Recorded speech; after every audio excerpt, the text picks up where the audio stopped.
Welcome back, boys and girls, to another edition of Joe Knows Stuff TV. In today's episode, we're going to be talking about 20 great tips so you can do awesome photography. And we're going to try to do it in less than 10 minutes.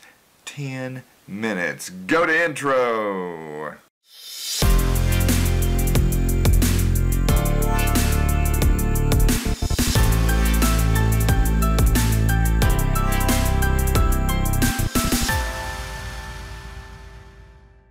Tip number one, always shoot RAW.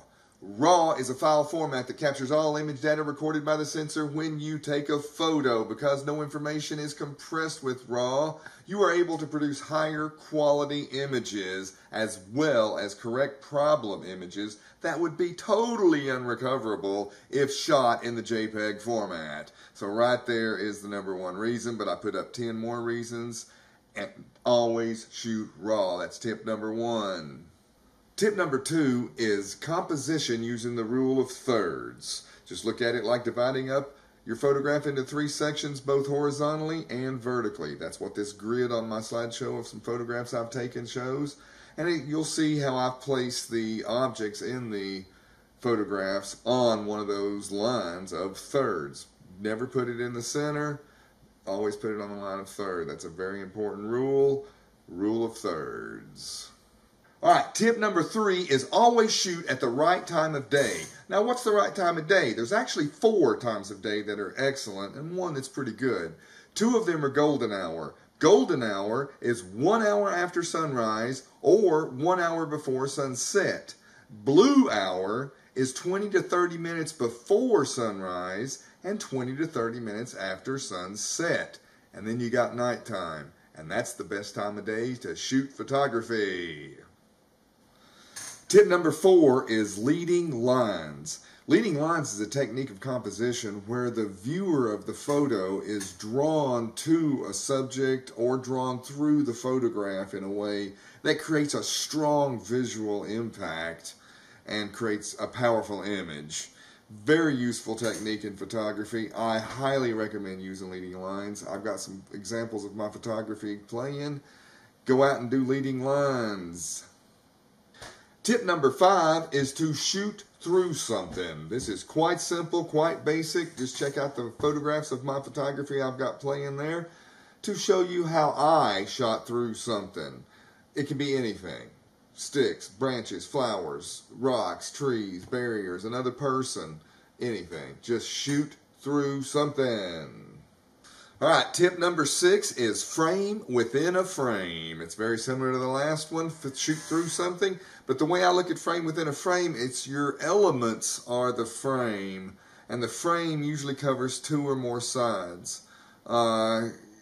Lamppost, you can see some examples in my photography flashing here.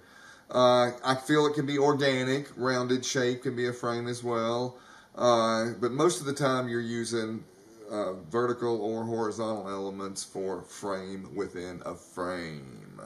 Tip number 7 is use the foreground, the middle ground, and the background. You want to have elements in all these regions of your photograph. The foreground being close to you, if you have to get close to the ground to get a couple of flowers growing up. Then the middle ground's usually your field, your lake, your trees, or your people, or your animals. And then your background is usually your mountains or your sky. Sometimes it's just your sky. But that's an important photography element. Use foreground, middle ground, and background. Tip number 8 is fill the frame with what you like.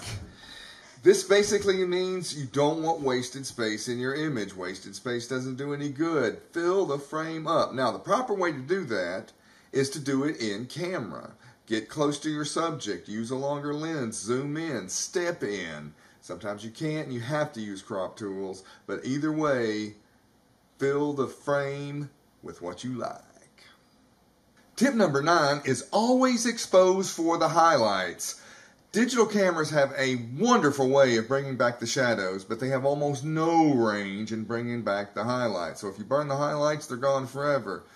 This looks like it's gone forever in the shadows, but check this out. All we got to do is take a picture that was exposed for the highlights in the beginning, take the highlights down over here in Lightroom, take the shadows all the way up, add a little bit of vibrancy, maybe 30, add a little bit of saturation, and boom, just like that, you've got a beautiful picture where you recovered the shadows because you exposed for the highlights. Tip number 10 is aperture and depth of field. Aperture is the amount of light that reaches the sensor. It's controlled by aperture rings in all lenses that control it from a little bit of light reaching the sensor in the form of f/16 to a lot of light reaching the sensor with f1.4 or f2.0. Aperture controls the depth of field. You can have a little bit in focus, you can have a lot more in focus, and then you can have an infinity amount in focus depending on the aperture you set. So learn aperture and depth of field for better photography. Tip number 11 is to learn shutter speed. Now, just like it sounds, shutter speed is the amount of time the shutter is left open to allow the light in the image to go through the lens and hit the sensor and be recorded. Shutter speeds come in all different flavors, from 1/2000th of a second to bulb, which is infinity. You can put your camera on for hours. They all have different effects. As you can see, they create blur if you go too slow on moving subjects. It's quite logical. One bird in flight needs 1/2000th of a second, and star trails are 15 minutes and up. So learn shutter speed for better photography. Tip number 12 is the triangle of photography. This chart here will explain it better. One side of the triangle is aperture, the other is shutter speed, and the other is ISO. That's all you have to know about the triangle of photography and how they interact with each other to make a good photograph and make you a better photography if you understand the triangle of photography. Tip number 13 is to always use better angles. As my slideshow of my amazing toy museum shows, I've changed it up. I've gotten down low. I've gotten up high. Use better angles. Tip number 14 is to show vast spaces within your landscape photography. I use an 11mm to 16mm Tokina lens on my Nikons, and it does a great job at capturing these vast vistas that makes a powerful image. So always shoot vast spaces. Tip number 14 is bracket photography. Bracket photography is taking 3 to 9 pictures of the same image, blending them together to get the highlights exposed correctly and the shadows exposed correctly. Lightroom's a great program to do this.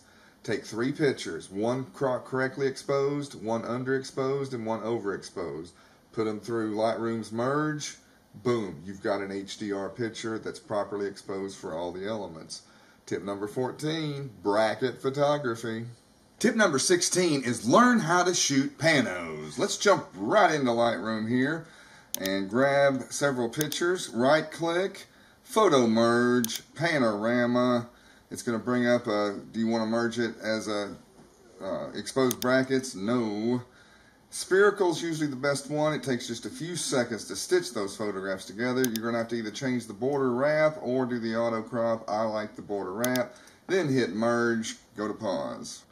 Okay, we're back after about 20 seconds of development. We've got a great shot here. Put it on full screen and you can see the Smoky Mountains in great definite color. But we're going to color correct it now. That's another lesson, so stay tuned. Create panos for better photography. Tip number 17 is to always shoot manual for easy color editing in Lightroom. I have a picture here of my amazing toy museum, and I'm just going to bring down the highlights, bring up the shadows, dehaze it just a little bit, vibration or vibrance, take it up to about 22, take the saturation up to about 3. I'm happy with that. I'm going to hit Control A to select them all, and then I'm going to hit Sync. Check all and synchronize. And what that does is that applies every preset I put on that first photograph to all those photographs. And because I shot in manual, it makes all the photographs match with those synchronized color editing that I did. White balance, color saturation, you know, all that. So always shoot manual for easy color editing. Tip number 18 is understanding dynamic range. Dynamic range is the range of contrast, darks to lights. And a dynamic range has a lot of darks and a lot of whites in the same photograph. An illustration is these four I have up. Super darks in these photographs and super lights. A color photograph would be like this: super darks, super lights. Dynamic range. Understand it? Tip number 19 is easy. Bad colors go to black and white. Check out this photograph we have of this little sheep here. Beautiful composition, beautiful highlights, wonderful shadows, but just ugly colors. But what happens when we put a preset of black and white on it? Spooky and dynamic. Bad colors go to black and white. Tip number 20 is to learn and master Lightroom. Now, Lightroom's too complicated of a program to teach in 20 seconds. It's an organizing and color editing program that is all non-destructive. Everything you do in Lightroom is recoverable, and it is the program for any photographer. So tip number 20, learn and master Lightroom. Alright, boys and girls, that'll do it for this video on 20 tips to get great photography. I hope you enjoyed this video. If you did, smash that subscribe button, click that little bell icon, and feel free to follow me because I'm going to be teaching a lot of my knowledge. Joe Knows Stuff TV. We'll see you next time.